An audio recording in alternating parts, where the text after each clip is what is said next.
Well, no, the video I was going to make today was going to be about accidentally taking too much DMT. And I'm still going to do that video, don't worry. But I just had such a wonderful experience, I just got to get it down on tape, as they say. What a big zit. So I was panhandling, because I'm homeless. I got time. I got time to make videos, panhandle, and also look for work. Because I don't really do much else other than those things until late at night, like after 8 o'clock at night. Then I kind of settle in and, watch TV, play video games. It's like a normal person. Imagine that. Homeless people act just like normal people. Wow.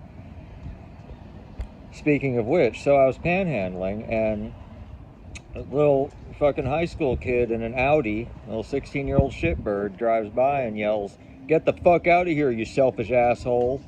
All right, ironic coming from a fucking rich kid, right? But just so frustrating. Like, a fucking kid in an Audi would never yell that at a normal person. Only because I'm homeless. Because homeless people have literally no rights, right? So that was frustrating enough. It really set me off. I was ranting a little bit. I was doing a little what you might charitably call improv spoken word poetry, but in reality was just crazy ranting, because even though I don't have mental health problems, being homeless gives you mental health problems. I was just talking about how, just how that situation was. And I heard some woman like yelling. She's like, "Can I help you? Can I help you?" And I was like, she was across the street, and I was like, "Oh yeah, sure, of course you can, thank you, I wish more people were like that." And she was like, "I just bought food." And I was like, "Well, I've got food stamps. I don't, I'm, unless it's the end of the month, because food stamps are, it's hard to make them last the whole month long, because when you're homeless, you can't store your food anywhere, so you can't always buy I can't just buy like a loaf of bread. I'd have to eat the whole loaf in one day, or else it would go bad, and that defeats the purpose. That's not saving money at that point. Anyway, so I was like, I just need, I was just trying to panhandle for a few bucks, bus fare, deodorant money, all the little stuff that, maybe money for a coffee or something, whatever. I was telling her about how hard it is to find a job as a homeless person, because it is. It's basically impossible. I mean, what people don't seem to understand, and I don't know how they don't understand this, it's almost like they've never had a job themselves, or they've only had jobs, like one job their whole life. Because here's the thing, employers are not incentivized to take a risk on a homeless person. It's only going to cost them money if I work a couple days and quit. That literally costs them money. And one interview, as smart and as awesome as I am, one interview is probably not enough to satisfy someone like fully that I'm going to be 100% the best employee. Because you got to think, this is California. We got a labor surplus.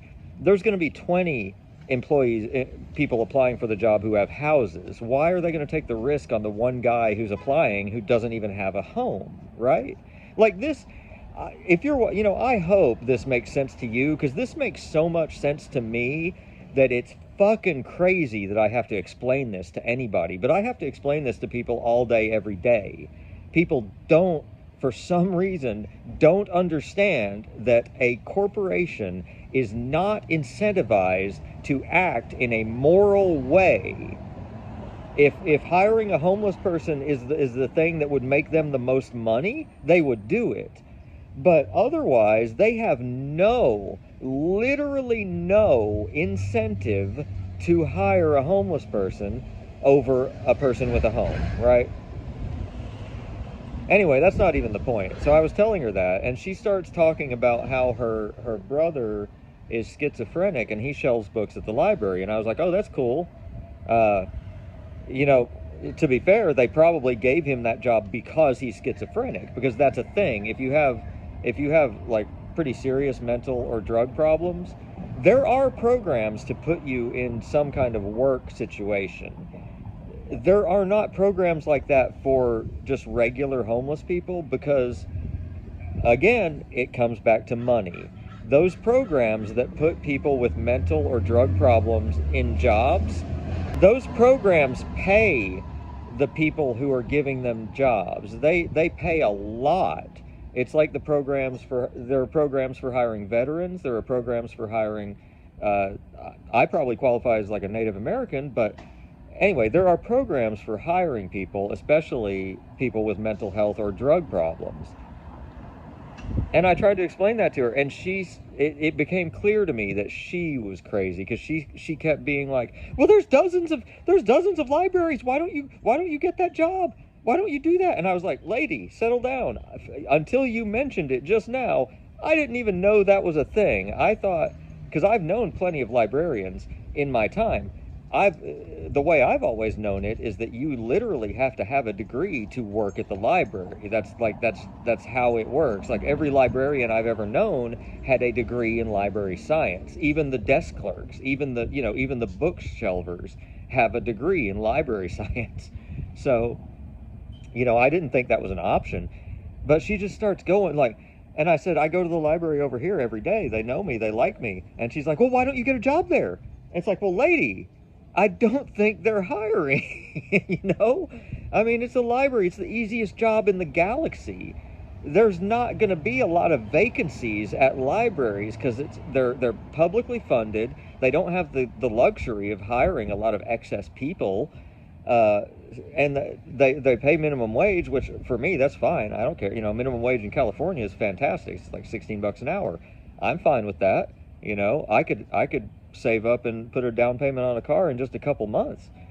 But and she just was over the edge, just like, and it just like instantly just boom, shuddered me, depressed. Like, of course, the one person who's going to stop and talk to me intelligently about my situation, of course, turns out is just a lunatic, just some crazy. She was probably trying to get me back to her apartment to slaughter me. Because I think that's what she meant when she said, "Can I help you out with some food?" I think she wanted me to come back because she was getting on the bus. So